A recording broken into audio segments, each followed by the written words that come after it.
Sisi tunatoa shukrani. Tumetoka kwenye uchaguzi lakini umekuwa sehemu kubwa sana kusaidia hasa eneo la maji. Tutokea na changamoto, lakini ulitoka ukaenda kusimamia watu wanapata huduma ya maji safi na salama. Tunakushukuru. Tunakushukuru sana sana sana. Bado tunahitaji msaada wako na umekaa katika ile eneo. Umefanya kazi kubwa sana hasa katika swala zima la wizi. Sisi tupo bado wadogo tunasoma. Mimi nimekufahamu usiku yani ni legacy kubwa sana. Kwa kweli hili watu hawezi kulizungumza. Kwa mfano, unaweza kumuuliza mtu wa mamlaka hapa anakuambia maji 50% yanapotea.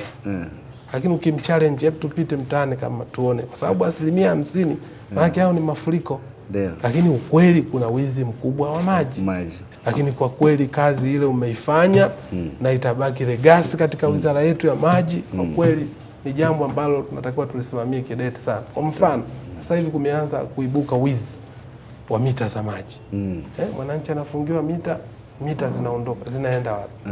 Zinaenda kufanya kazi gani? Kwa hiyo ni maeneo ambayo tunatakiwa tuanze nayo na kupitia vyombo vya ulinzi na usalama tukishirikiana nao na imani tutadhibiti ili kuhakikisha huduma hii iliyofanywa kazi kubwa na Rais Daktari Samia Suluhu Hassan enda vizuri. Mheshimiwa Mkuu wa Mkoa, mimi nikushukuru sana kwa upendo na ushirikiano mkubwa ambao umetupa na ambao bado unaendelea kutupa. Mimi nakuombea kila laheri na Mungu atakufanyia wepesi mkuu wangu. Asante sana. Nashukuru sana Mheshimiwa Waziri, na umenikumbusha sisi wenyewe tumejadili swala la wizi wa mita. Na tunataka kuwaunganisha wenzetu na kuuza kila mkuu wa wilaya asimamie. Kwa hiyo hilo tumeliongea na nimelipeleka, tuanze na mkuu wa wilaya ya hapa mjini.